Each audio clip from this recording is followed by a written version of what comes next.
सर्व भगिनींना माझा धन्यवाद की मला या व्यासपीठावरती ही तुमच्यापर्यंत ह्या क्षेत्राबद्दल ह्या सायन्सबद्दल माहिती खूप संधी दिली म्हणून मी त्यांचा धन्यवाद करतो आभारी आहे. आणि इथे उपस्थित सर्व बंधू-भगिनींचा पण मी आभारी आहे की तुम्ही तुमचा वेळ काढून आले.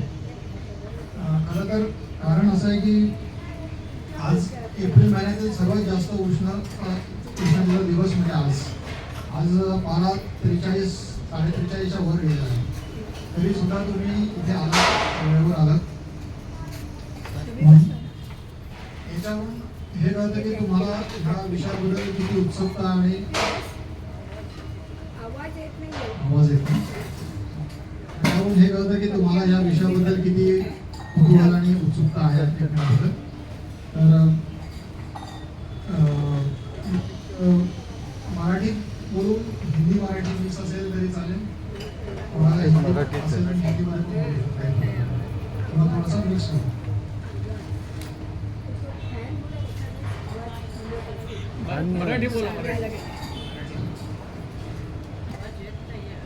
मी एक इंजिनिअरिंग बॅकग्राऊंड आणि MBA केलेला स्टुडंट आणि वास्तुशास्त्र या क्षेत्रात कसं काय फुल टाईम आहे. मी 2000 सालीपासून म्हणजे आज 24 वर्ष झाली या विषयाबद्दल माझा इंटरेस्ट होता. त्याचं कारण असं की माझ्या स्वतःच्या घरात काही प्रॉब्लेम होते.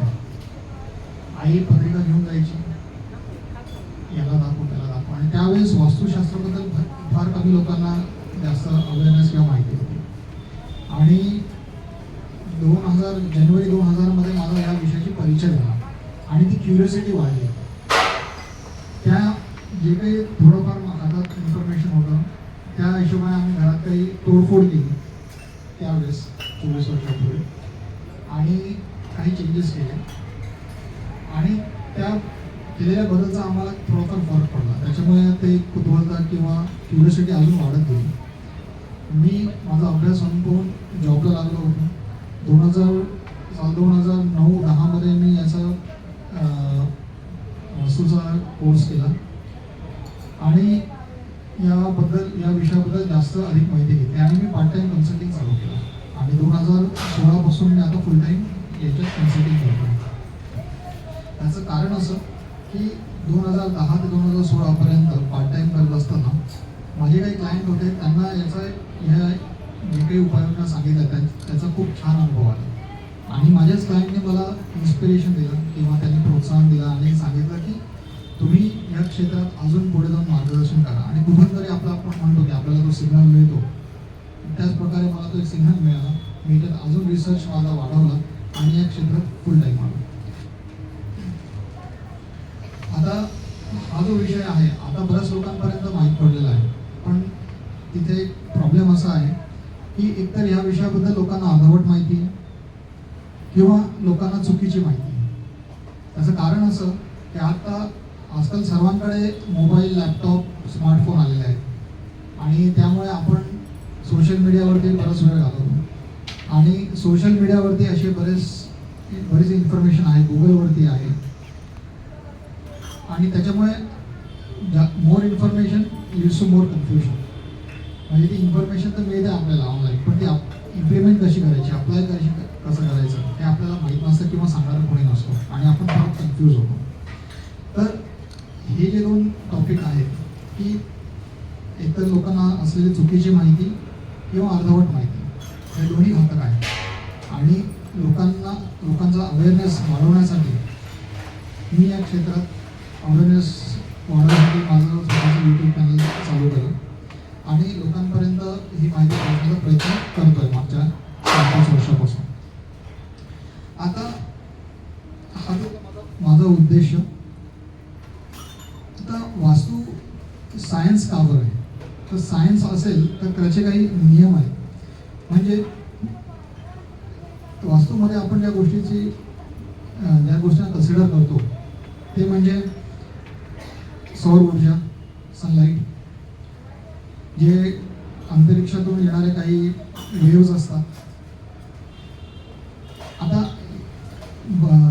पृथ्वीवर चुंबकत्व आहे, असे बरेच दिशा आहेत बऱ्याच अजून काही गोष्टी आहेत. तर ह्या गोष्टी ज्या आहेत त्या नैसर्गिक आहेत, काल्पनिक नाही आहेत आणि ह्या गोष्टी परमनंट आहेत. आणि ह्या गोष्टींना आपण इझिली उपयोगात आणू शकतो.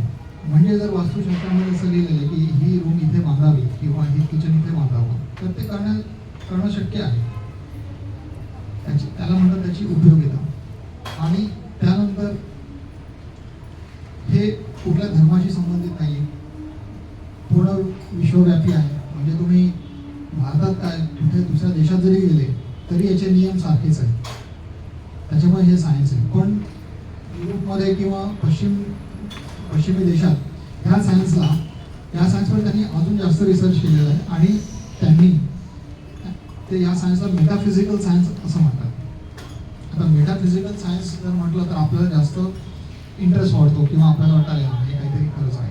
पण वास्तुशास्त्र आपल्या भारत देशात हजारो वर्षापासून टिकून आहे आणि जर टिकून आहे याचा अर्थ ते शास्त्र आहे.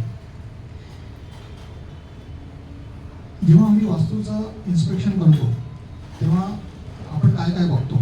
दिशा बघतो, एअर लाईक व्हेंटिलेशन बघतो. जसं मी आता सांगितलं पृथ्वी चुंबकत्व ते बघतो, कारण ते तुमच्या शरीरावरती तुमच्या ब्लडवरती काम करतो. त्यानंतर वेट बॅलन्सिंग बघतो, घरात कुठले कलर्स वापरले ते बघतो, वास्तूच्या मंडळांचं कॅल्क्युलेशन ॲनालिसिस आम्ही करतो. आणि जे आपल्या शरीरात पंचतत्व आहे सर्वात महत्त्वाचं, ते पंचतत्व वास्तुशास्त्रामध्ये पण आपण त्याचा उपयोग करतो. किंवा असं म्हणता येईल की ह्या पंचतत्वाची उपस्थिती प्रत्येक घराच्या किंवा प्रत्येक वास्तूमध्ये असते. आणि जर ते पंचतत्व बिघडले तर त्या घरातली एनर्जी लेवल किंवा व्हायब्रेशन्स बिघडतात आणि त्याचा जो इम्पॅक्ट असतो, इफेक्ट असतो, तो आपल्या शरीरावरती किंवा आपल्या घरामध्ये आपल्या घराच्या वातावरणावरती पडतो आणि त्याचा नंतर आपल्या आयुष्यात त्याचा इफेक्ट पडतो.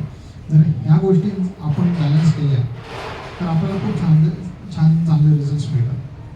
अर्थात फॅक्ट असं आहे की बिल्डर कुठलाही फ्लॅट किंवा प्रत्येक फ्लॅट 100% वास्तूच्या नियमाप्रमाणे करू शकतात. व्यवस्था कारण असं आहे की आधी इथे मी बघतोय की बरंच माझ्यापेक्षा सिनियर आहे. ज्या वेळेस त्या काळामध्ये फ्लॅट बिल्डिंग नव्हते, बंगलो होते, वाढ होते, तर त्यावेळेस पुढे प्रॉब्लेम आला. जेव्हापासून हे बिल्डिंगचं चालू आहे, म्हणजे बिल्डिंग आले 40 वर्षापासून, तसं लोकांना त्याचा व्हायला लागलेला आहे. म्हणजे काय की कुठे ना कुठे वस्तू होतो त्याचा होत आहे आणि म्हणून अहंकार हे वेगवेगळे प्रॉब्लेम पाणी सांगितलं, पाण्याचे रिलेशनशिप इश्यू, हेल्थचे वाढले आहे. पाण्याचे यूजमध्ये इन्व्हेस्टमेंट कोणाबरोबर आहे चांगलं नाही आहे, डिसिजन बरोबर आहे, कोणाचं एज्युकेशन आहे, रिलेशनशिप बरं आहे, कायद्याचे काही बागे आहेत. तर ह्या गोष्टींचं आपण विना थोडं सोल्युशन नक्कीच होऊ शकतो. ते पद्धती आता काही मध्ये सांगायचं आहे की वास्तुशास्त्राचं जसं 1000 वर्षांचं वास्तुशास्त्र या देशात आहे. तर याचा उल्लेख आहे वेगवेगळ्या ग्रंथांमध्ये सुधारण ग्रंथ दाखवले. वेगळ्या ग्रंथांमध्ये उपनिषदांमध्ये उल्लेख झाला असं की जे 150 वर्ष होते स्वातंत्र्यात गेले, स्वातंत्र्यानंतर आपण आपला जो आहे आई आणि त्या याच्यावर होता तो फरक होईल, कसं चालू पुढे कशी करायची, इन्कम कशी वाढवायची याच्यावरती फार जास्त वाढा आणि आपल्याकडूनच या शास्त्राकडे बऱ्यापैकी दुर्लक्ष व्हायला लागलं. आणि जेव्हा प्रॉब्लेम वाढले तेव्हा परत आपण त्या शास्त्राचा आपल्याला काय होईल त्या व्हायला लागलेलो. आणि अशा स्टेजला आपल्यापर्यंत योग्य ती माहिती पोहोचणं खूप महत्त्वाचं आहे असं मला वाटतं. एक उदाहरण घे, महाभारतलं एक दृश्य असं होतं की एक तळं होतं, तिथे द्रौपदी आणि ते सर्व बसलेले होते. दुर्योधन तिथून येतो आणि त्याला असं वाटतं ही जमीन आहे आणि तिथे पाणी असताना तो त्याचा पाय पडतो आणि तो पाण्यात पडतो. द्रौपदी हसते आणि इथून महाभारताला सुरुवात होते. पण खरं तर असं आहे की वास्तुशास्त्र देवता आहे, म्हणजे विश्वकर्मा आणि मयासूर. तर ती मायावी नगरी बनवलेली होती मयासूराने, आणि ती अशी बनवली होती की तिथे जमीन आहे, तिथे पाणी वाटायचं आणि ते पाणी तिथे जमीन वाटायचं. आणि ते जे हौद बनवलं होतं पाण्याचं ते त्या शहराच्या ब्रह्मस्थानी बनवलं होतं. आता वास्तुशास्त्र नियम असं म्हणतात की ब्रह्मस्थानात खड्डा आणि पाणी नको. म्हणजे असं की जर ब्रह्मस्थानात खड्डा खड्डा किंवा पाणी आलं तर तर त्या वंशाचा नाश होऊ शकतो किंवा विहीर आली तर त्याच्यानंतर महाभारत घडलं आणि महाभारत कौरवांचा नाश झाला. तर अशा प्रकारे पण वास्तुशास्त्र उपयोग त्यावेळेस केला जात होता.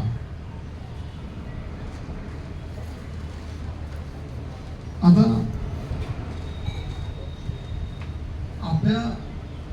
आपल्यामध्ये किंवा आपल्या आयुष्यात काही गोष्टींचा खूप इम्पॅक्ट पडत असतो.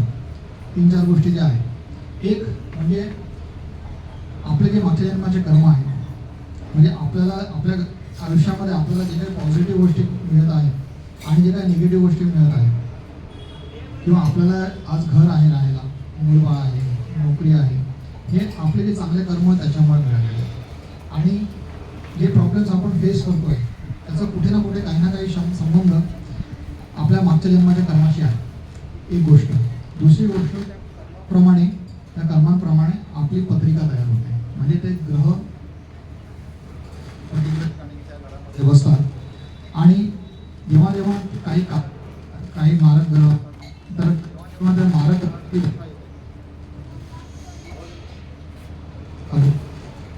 जेव्हा ती मारक ग्रहाची दशा असते, आपल्या लाईफमध्ये अपडाऊन्स किंवा प्रॉब्लेम्स सुरू होतात. आता मागच्या जन्माचे जे कर्म आहेत त्याबद्दल आपण काही करू शकत नाही, बरोबर. आपल्याला माहितच नाही आपण काय चांगलं केलं आणि काय वाईट केलेलं आहे.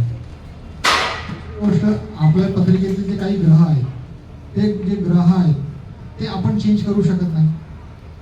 तर तिसरी गोष्ट आहे वास्तू, म्हणजे आपल्या घराचं वास्तू. तर घराची वास्तू घेतल्यानंतर घराचा प्लॅनिंग डिझायनिंग किंवा घराचा इंटिरियर करताना किंवा राहत्या घराचं आपण वास्तुशास्त्र करू शकतो. आणि त्याचे काही जे नियम आहेत त्याप्रमाणे काही गोष्टी आपण त्या एनर्जीज बॅलन्स करून आपल्या आयुष्यात पॉझिटिव्ह बदल घडवू शकतो. चौथी गोष्ट जी आहे, आपल्या आईवडिलांनी आपल्याला दिलेले संस्कार, आपण कुठल्या लोकांना व्यवहार आहे समाजात,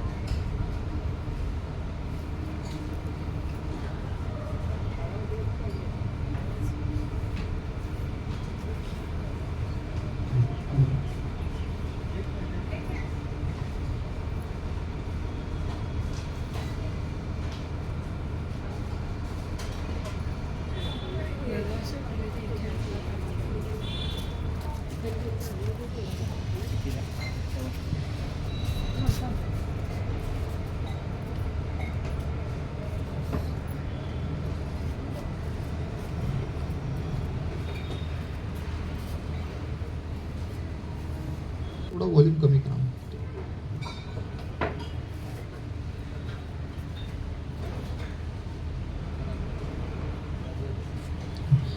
तर चौथी गोष्ट अशी आहे की जो आपण जे समाजात व्यवहार करतो तर त्याची पण परतफेड कर्माद्वारे आपल्या आयुष्यात येते. आणि जर आपल्याला चांगले संस्कार दिलेले असतील तर आपण एखाद्या व्यक्तीशी वागताना, डिसिजन घेताना, व्यवहार करताना, आर्थिक व्यवहार करताना, बोलताना आपण काही गोष्टींचा भान ठेवतो, पालन करतो. तर ह्या सर्व 4ही गोष्टींचा आपल्या आयुष्यावर त्याचा इफेक्ट होत असतो. आता त्यातल्या त्यात वास्तू आणि संस्कार तर लहानपणी दिले जातात मोठे, पण वास्तू अशी एक गोष्ट आहे की जी आपण कधी पण त्याचे बदल घडवून आपल्या आयुष्यात एक सकारात्मक बदल आणू शकतो. अर्थात आपल्या संस्कृतीमध्ये 4 वर्णाश्रम दिलेले आहेत, म्हणजे ब्रह्मचर्य, गृहस्थाश्रम, वानप्रस्थाश्रम आणि संन्यास. आता याच्यात आपण गृहस्थाश्रमाला जास्त महत्त्व दिलेलं आहे वास्तुशास्त्रामध्ये, कारण गृहस्थाश्रमी व्यक्ती 4 पुरुषार्थाचं पालन करत असतो, म्हणजे धर्म, अर्थ, काम आणि मोक्ष. तर जे संन्यासी आहेत आणि जे मोक्षाच्या मार्गावर आहे त्यांच्यासाठी किंवा त्यांच्यावर वास्तुशास्त्राचा एवढा परिणाम होणार नाही. कारण असं की आपलं शास्त्र असं म्हणतं की धर्माच्या मार्गाने तुम्ही चला. धर्म म्हणजे काय त्याच्यावर पण मी बोलेन. तर धर्माच्या मार्गाने तुम्ही चला, त्याच्याने तुम्ही अर्थ कमवा, म्हणजे पैसे कमवा. आणि काम म्हणजे तुम्ही तुमच्या ज्या इच्छा आहेत मला घर पाहिजे, गाडी पाहिजे, मुलांना चांगलं एज्युकेशन द्यायचं आहे, चांगल्या शाळेत कॉलेजमध्ये त्याला टाकायचं, हे जे आपले इच्छा असतात त्या इच्छांची पूर्णता करा, हे आपल्या संस्कारांमध्ये म्हटलेलं आहे. तर ह्या ज्या गोष्टी आपण करतो ते गृहस्थाश्रमी व्यक्ती जास्त करत असतो. त्यामुळे त्याचं जे घर आहे, आधी तर जे घर होते ते आपल्याला वादळ, ऊन, थंडी याच्यापासून संरक्षणासाठी बनवले जायचे. पण जेव्हा हे जे आपण घर बांधतो हे जर वास्तुशास्त्राच्या नियमाप्रमाणे बांधले गेले असतील तर जे निसर्ग आहे तर निसर्गाचे जी एनर्जी आहे ती पण आपल्याला पूरक किंवा आपल्याला आपल्या कार्यामध्ये सपोर्ट करत राहते. आणि म्हणून वास्तुशास्त्राचा उपयोग केला पाहिजे असं लिहिलेलं आहे. मग आता त्याचे काही नियम आहेत. आता जसं आपण मी धर्मावरती बोललो, तर धर्म म्हणजे काय, एखादं रिलिजन किंवा हिंदू, मुस्लिम किंवा ब्राह्मण हे असं धर्म नाही. तर धर्म म्हणजे काय की एखाद्या व्यक्तीला एक कार्य दिलेलं आहे ते त्याचं धर्म आहे. उदाहरणार्थ एका पोलिसला चोराला पकडायची जबाबदारी दिलेली, इन्व्हेस्टिगेट, तर ते त्याचं धर्म झालं. आर्मीवाला आहे त्यांचं धर्म आहे बॉर्डरवरती जाऊन शत्रूंची लढाई करणं, ते त्याचं धर्म आहे. तर व्यापाऱ्याचा धर्म एखादी वस्तू विकणं हे त्याचं धर्म आहे, कार्य आहे. तर ते धर्म आहे. पण आता धर्माचं आणि वर्णाचं सर्व मिक्सअप झालेलं आहे. म्हणजे आधी असं होतं, जो संरक्षण करतो तो क्षत्रिय धर्माचा आहे, जो पूजा करतो तो ब्राह्मण आहे. पण आता असं काही राहिलं नाही. समजा मी क्षत्रिय आहे आणि मी एखादा कोचिंग क्लास चालवतो आहे, तर माझं वर्ण जे आहे ते आता क्षत्रिय नसून ते ब्राह्मण झालेलं आहे. किंवा मी जर व्यापार करतो आहे तर माझं वैश्य वर्ण झालं आहे. तर ह्या गोष्टी फार महत्त्वाच्या आहे. कारण जेव्हा आम्ही वास्तुशास्त्राबद्दल बोलतो किंवा वास्तुशास्त्राचा जेव्हा आपण विषय करतो तेव्हा आपण काय जेवण करतो, आपण काय खातो, आपले आचार, विचार, व्यवहार त्याच्यावरती त्याचा परिणाम होत असतो. म्हणजे जर एखादी व्यापारी आहे किंवा एक दुकानदार आहे, तो कस्टमरशी डील करतो आहे आणि जर समजा त्याने खूप स्पायसी म्हणजे मसालेदार जेवण केलं तर त्याचा व्यवहार, त्याची वागणूक, त्याचा स्वभावावरती त्या गोष्टीचा परिणाम होतो आणि त्यामुळे पण तो त्याच्या कस्टमरला बरोबर हँडल करू शकणार नाही. ही एक गोष्ट आहे. त्यानंतर वास्तूमध्ये आपण हे पण बघतो की तुमचा व्यवसाय काय आहे, तुम्ही काय करता, तुमचा बिझनेस आहे का जॉब आहे, मग तुम्ही नाईट ड्युटी करता का दिवसा, तुमचं कसं आहे जॉब, तर त्या हिशोबाने तुमची बेडरूमची पोझिशन पण ठरते. अशा काही गोष्टी असतात. एक जस्ट मी वरच्यावर काही गोष्टी तुम्हाला सांगतोय की हा विषय किती खोल आहे, किती वेगळ्या वेगळ्या विषयांचा याच्यातमध्ये विचार केला गेलेला आहे, हे मला तुम्हाला इथे सांगायचं आहे. आता जसं एक समजा आपण पाण्याचा जर आपण विचार केला तर पाण्याचा गुण कसा आहे किंवा त्याचा स्वभाव कसा आहे की जर पाण्याला आपण खूप थंड केलं फ्रीजमध्ये आणि बाहेर आणून ठेवलं तर तो एका टेम्परेचरला परत येतो. किंवा पाण्याला आपण उकळलं तर थोड्या वेळानंतर तो परत एका टेम्परेचरला येतो. हा त्याचा स्वभाव झाला. तसं माणसाचा स्वभाव काय आहे, नैसर्गिक माणसाचा स्वभाव काय आहे, तर नैसर्गिक माणसाचा स्वभाव असं आहे की प्रत्येकाला खुश राहणं आवडतं. तर तसा हा माणसाचा स्वभाव आहे. आणि वास्तुशास्त्राचा उद्देश आहे तो हाच आहे की घर आणि घरात राहणाऱ्या व्यक्ती, मग ते भाडेकरू असो का तो घरमालक असो, त्याच्या फॅमिलीमध्ये एक हार्मनी किंवा तो खुश कसा राहील, तसं त्या घरातलं वातावरण कसं राहील. म्हणजे उदाहरणार्थ जर आपण असा विचार केला की तुम्ही एका घरामध्ये जाता, त्या घरामध्ये खूप पसारा आहे, तर तुम्हाला त्या घरात गेल्यावरती पहिले कसं वाटेल. कारण असं आहे की जर आपल्याला मन प्रसन्न ठेवायचे असेल तर आपले पंचेंद्रिय जे आहेत ते संतुष्ट असायला पाहिजे, ते खुश असायला पाहिजे. म्हणजे काय की जेव्हा आपण एखाद्या घरात जातो, जर तिथे पसारा बघितला तर जेव्हा आपण पहिले घरात जातो तेव्हा तिथले आपल्या डोळ्या म्हणजे पंचेंद्रियांमधले डोळे, तर 80% जी इन्फॉर्मेशन असते ते आपलं डोळे कॅप्चर करत राहतात आणि डोळ्यामार्फत ती इन्फॉर्मेशन आपल्या ब्रेनला जाते आणि आपण तिथे रिॲक्ट होतो. म्हणजे आपल्याला जी फिलिंग येते, अरे किती पसारा आहे, तेच जर आपण एका चांगल्या स्वच्छता ठेवलेल्या, सर्व आवरून ठेवलेल्या त्या घरात गेलो तर आपलं मन प्रसन्न होतं. तसंच एखाद्या घरात जाऊन आपल्या दुसरे इंद्रिय म्हणजे आपले कान, तिथे आपल्याला असा वाद होत असेल त्या घरामध्ये, तर आपल्याला कसं वाटेल? किंवा त्या घरामध्ये पसारा असेल किंवा घरामध्ये खूप वास येत असेल विचित्र काही कारणास्तव, तर ती इन्फॉर्मेशन आपल्या ब्रेनला जाते आणि मग आपल्या मनाला कसं वाटतं.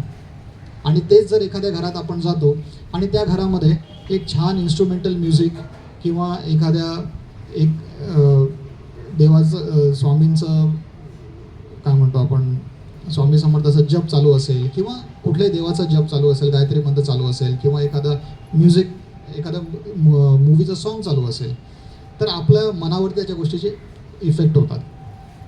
तर वास्तुशास्त्रामध्ये या सर्व गोष्टींचा विचार केला जातो.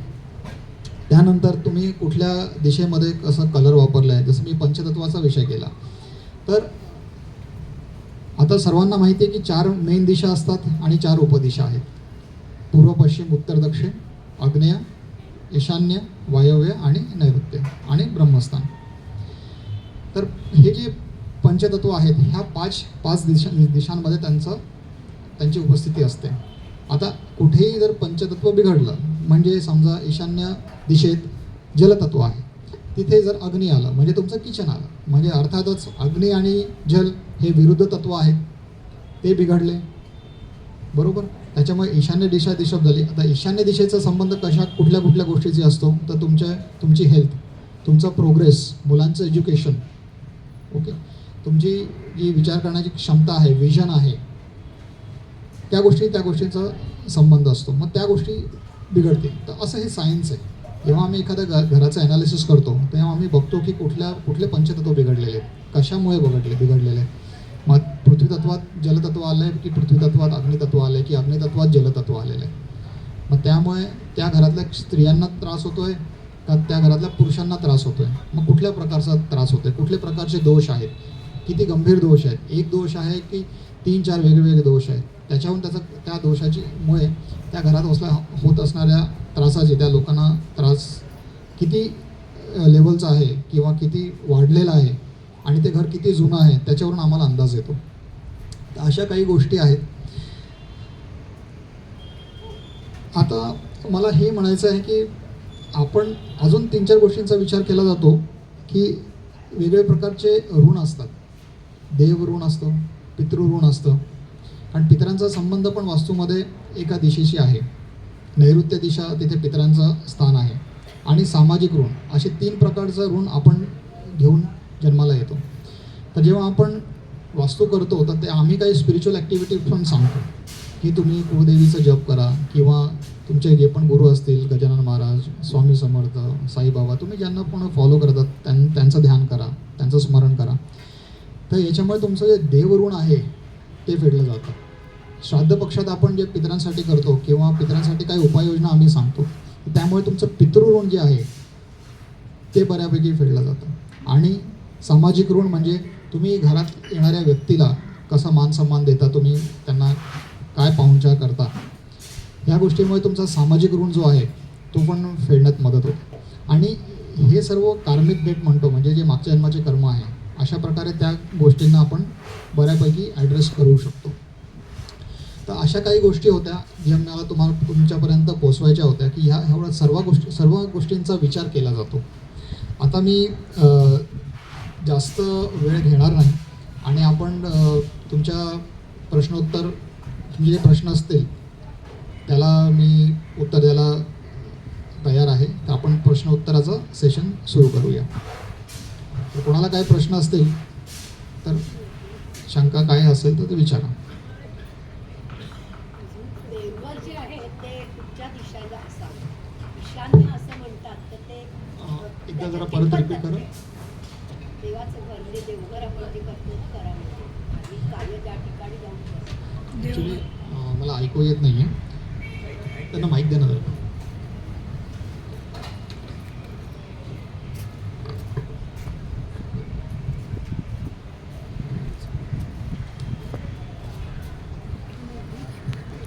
आपण आपल्या जी नेहमी धार्मिक कार्य करतो, देवघर आपण तयार करतो, देवघर कुठच्या दिशेला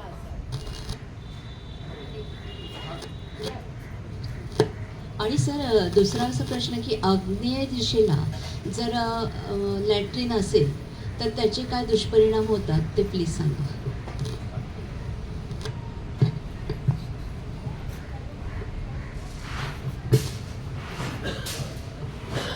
आपण नवीन ब्लॉकमध्ये जातो तेव्हा वास्तुशांत केलीच पाहिजे का?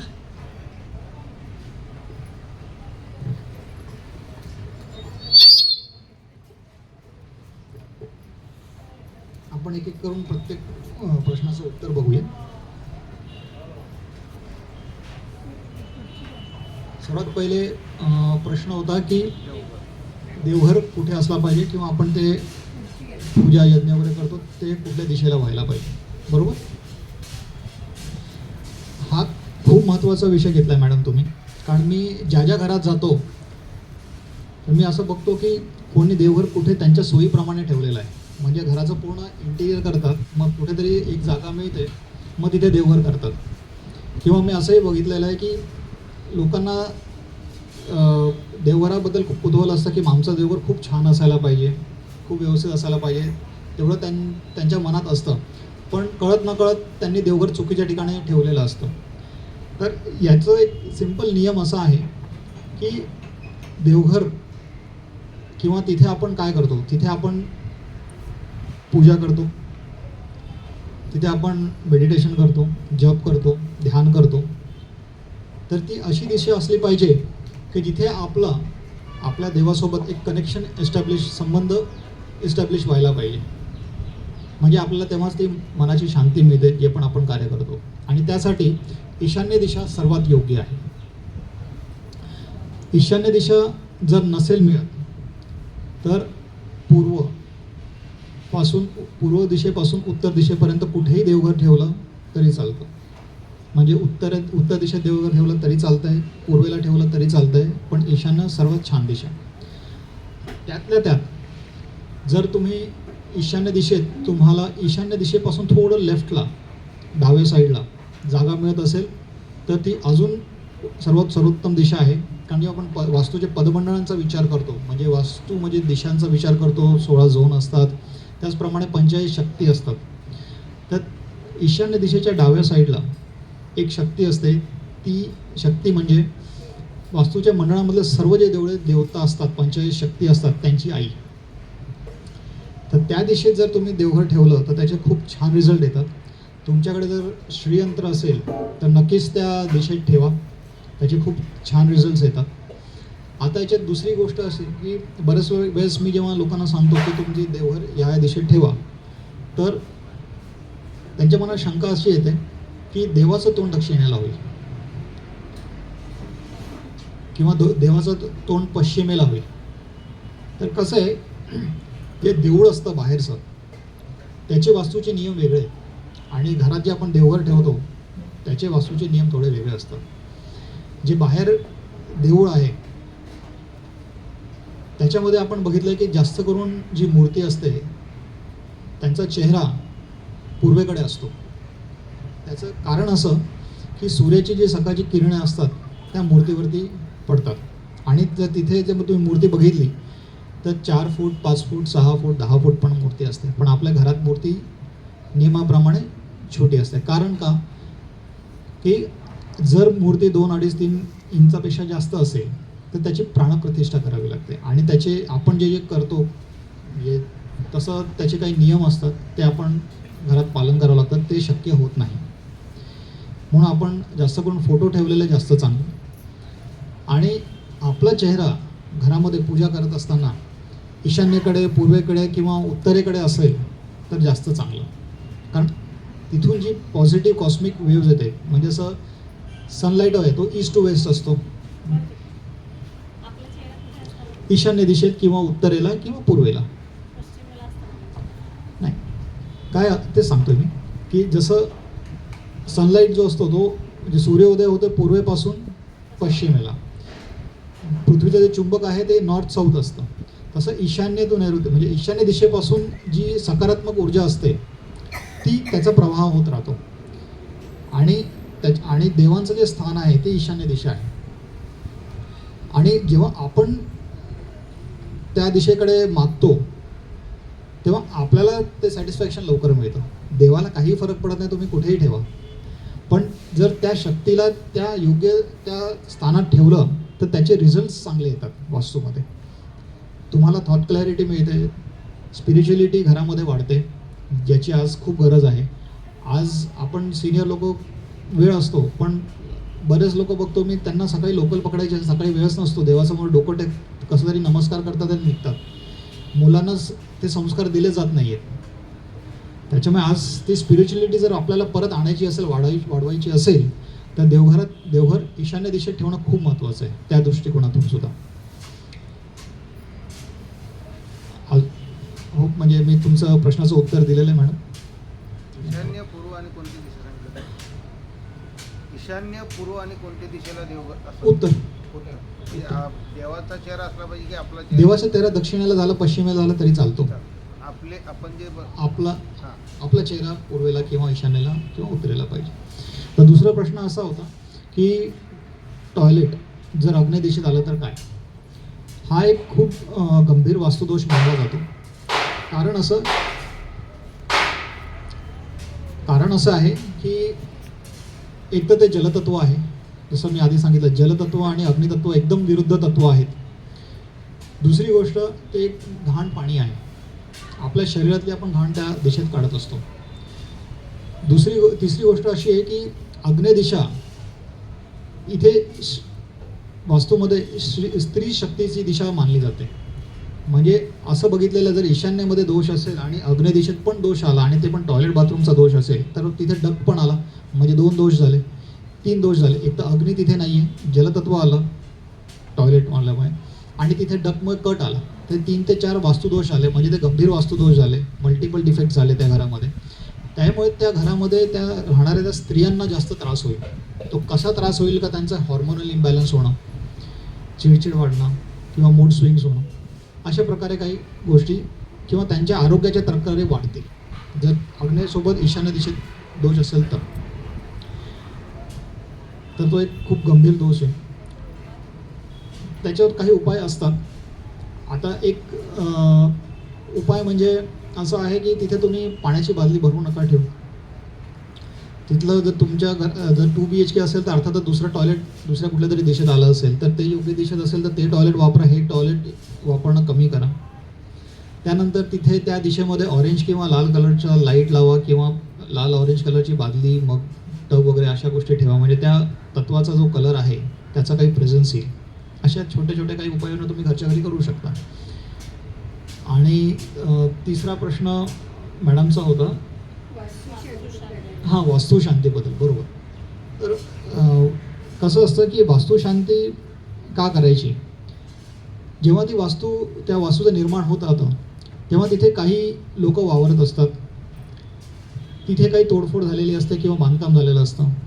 त्या जागेवरती जेव्हा त्या बिल्डरने खड्डा खोदलेला असतो तिथे नैसर्गिक काही किटाणू किंवा जनावर आहे त्यांचा वास असतो, त्यांचं ते घर असतं, ते डिस्टर्ब करून आपण आपलं घर बांधतोय. बरोबर. त्यानंतर तिथे जेव्हा लेबर लोक काम करतात, तिथे राहिलं तिथे कधी तिथे टॉयलेट केलेलं असतं, थुंकलेले असतात, तर ते अशुद्धता असते ती. आणि जेव्हा आपण वास्तुशांती करतो तेव्हा तिथे त्या एनर्जीला आपण प्युरिफाय करतो. वास्तुशांती करताना गणपती पूजन होतं, नवग्रह पूजन होतं. वास्तूचे जे मी 45 देवता मंडळ म्हटलो, त्या मंडळाच्या त्या देवतांच्या त्या शक्तींची पूजा होते. वास्तुपुरुषचं पूजन होतं, ज्याला आपण वास्तुपुरुषला जमिनीखाली पुरतो. तर अजून एक वास्तू टीप मला तुम्हाला द्यायची आहे की बऱ्याच ठिकाणी बघितलेलं आहे की वास्तुपुरुष म्हणजे ज्याची पूजा होते तर ती एक सोन्याची चिप असते आणि त्याची पूजा करून प्राणप्रतिष्ठा करून ती त्याला कधीतरी ईशान्य दिशेत किंवा देवघराच्या खाली किंवा ब्रह्मस्थानात पुरलेलं जातं. तर ते एकदमच अयोग्य आहे. तर त्याची एकच दिशा आहे आग्नेय दिशा. आणि अजून एक त्याच्यात नियम आहे की वास्तुपुरुष जो आहे त्याचे डोकं आहे ते ईशान्य दिशेकडे पाहिजे. आणि तिसरा नियम म्हणजे तो पालथा पाहिजे. हां, चेहरा जमिनीकडे पाहिजे. त्याची पण एक स्टोरी आहे की जेव्हा अंधकासूर आणि शंकराचा युद्ध झाला तेव्हा शिवशंभूच्या घामातून एक थेंब पडला आणि त्यातून ही शक्ती निर्माण झाली आणि ती शक्ती तिथल्या सर्व जे लोक होते त्यांना ते भस्म करायला लागले. तर उपाययोजना म्हणून हे जे पंचेचाळीस देवता आहेत ते गेले, त्यांना मग ते उपाययोजना सांगितलं. मग त्यांना वास्तुदेवताला आशीर्वाद देऊन पृथ्वीवर पाठवलं आणि त्यांचं एक स्थान निर्माण केलं आणि त्यांना त्या शक्ती त्याच्यावरती बसून त्यांनी कंट्रोल केलेला आहे. म्हणून तो पालथा पाहिजे आणि हेच शक्ती म्हणजे हेच पंचेचाळीस देवता. आणि म्हणून आपण म्हणतो घरात नेहमी आपण पॉझिटिव्ह बोलायला पाहिजे, घर स्वच्छ ठेवायला पाहिजे, कारण वास्तू म्हणते तथास्तु. कारण त्यांना तो आशीर्वाद दिला आहे की तिथे राहणाऱ्या व्यक्तींवर त्यांनी नेहमी तथास्तु म्हणायचं.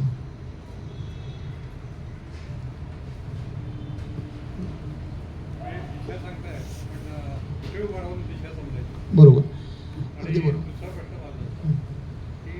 वास्तुशास्त्राप्रमाणे असे काय तुम्ही अनुभव आहेत का तुम्हाला की अमुक घरात तुम्ही काही काही गोष्टी सांगितल्यानंतर प्रगती झाली किंवा जे काही पीडा होती ती निघून गेली त्या घरात, याचे काही अनुभव आहेत?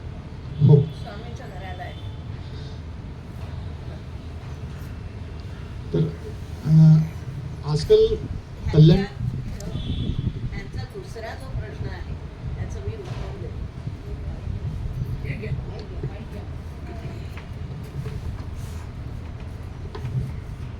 स्वामींच्या घरामध्ये आलेला अनुभव, स्वामींच्या शेजारी तिकडे एक हौद आहे. पूर्वी तो तिथे जो चौथरा आहे त्या चौथऱ्यावर बांधलेला होता. ती जी दिशा आहे ती जड असू नये तिथे काही. त्याच्यामुळे यांनी जी सूचना दिली, जड नेहमी पश्चिमेला दक्षिणेला वगैरे ह्या पट्ट्यामध्ये असली पाहिजे. आणि जितकं पाणी, आता इकडच्या बाजूला आम्ही पाण्याचे हौद मोठे उंच आणि खूप जड, जवळजवळ 35,000 लिटर पाणी मावेल एवढे टाक्या तिथे लावलेल्या आहेत. ती आमची गरज आहे हे जरी असलं तरी जेवढं ते पाणी आहे त्याच्यापेक्षा अधिक पाणी खोल जमिनीत तिथे असलं पाहिजे. त्यामुळे ती आम्ही चौथरा तोडून जमिनीत आत गेलेलो आहोत आणि ते केल्यानंतर इथला आर्थिक स्रोत बदलला. सर्वात महत्त्वाचं, ह्या ज्या काही आम्ही ॲक्टिव्हिटीज वाढल्या आमच्या, ह्या त्याच्यानंतर आहेत. गेल्या वर्षी आम्ही